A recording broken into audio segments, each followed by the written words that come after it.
Really impressed with what the young man did on Saturday. You know, the way he pressed the hole, the way his patience was. Dylan, you know, he showed all the things that we have been seeing in practice for the most part.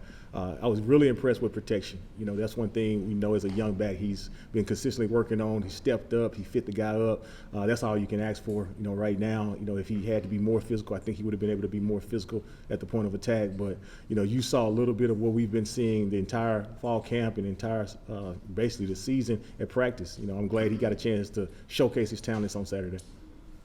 Austin and then Ben.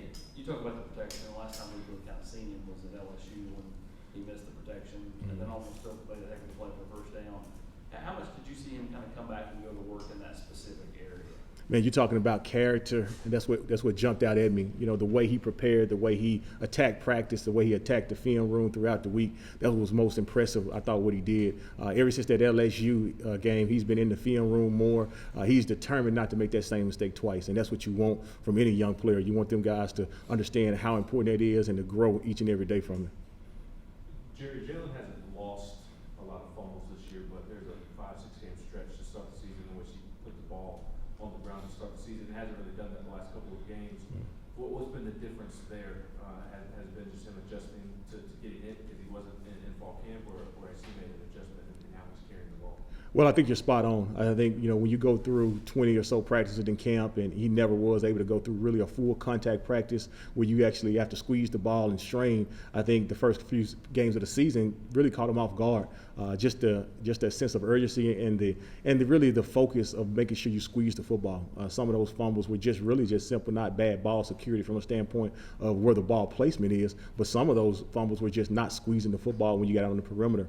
Some of it is also trying to do a little too much, try to drain extra yards, when the reality of it, all you have to do is put two hands on the ball and squeeze it, and then get what the defense gives you, take what the defense gives you, and fall forward for more yards. But as you can see, you know, the last few games, I think he's been doing a pretty decent job, especially the last game for the most part, just making sure he squeezes the ball, making sure we emphasize those certain things in practice. One thing Jalen does a really good job of, every time he takes a rep in practice, he's intentional about trying to do the things that he needs to work on for that upcoming week. Other questions? Rob? Coaches, South Carolina has a run defense. What do you see? Will they do well?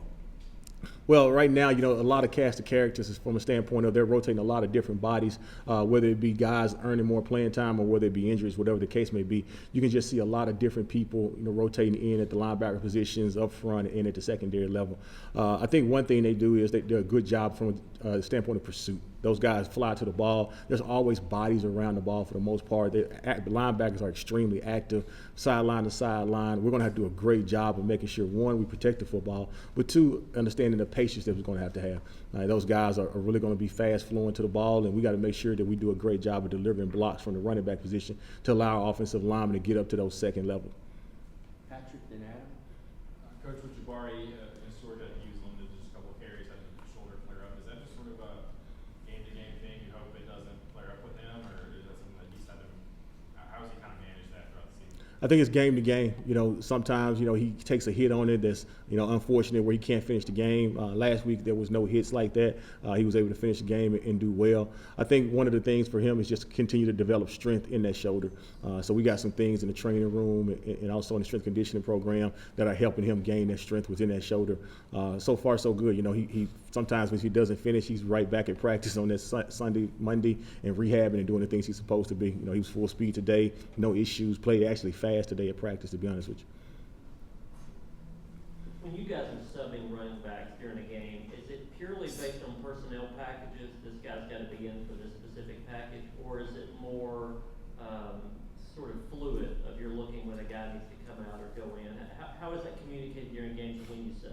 I think it's a little bit of both. You know, at times we have certain situations, certain packages where we want certain backs in the game, whether, you know, we're always trying to take advantage of a guy's skill set. You saw in the game, Dylan Sampson called a simple swing screen, a flare screen, and then all of a sudden he's still on the field going through jet motion.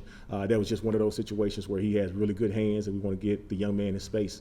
And then sometimes it's all about the flow. You know, I'm watching those guys to try to gauge exactly when they may need to come off the field, because sometimes they don't want to tell us that they need a blow. So as a coach, it's my job to make sure I'm gauging that on the field. Last two, Jimmy and Vince. Coach, South Carolina gave up I think 307, South Carolina gave up 374 yards to Florida rushing. Do you look at that tape and think, hey, these are some things we can incorporate in our game plan? Well, we always look at, every film and just try to see, what we can take advantage of, as far as what the defense is going to give us. So those are things we're always going to look at. Obviously not a great day defensively as far as giving up on, yards on the ground for their defense. But, they're professionals. They're going to get those things fixed.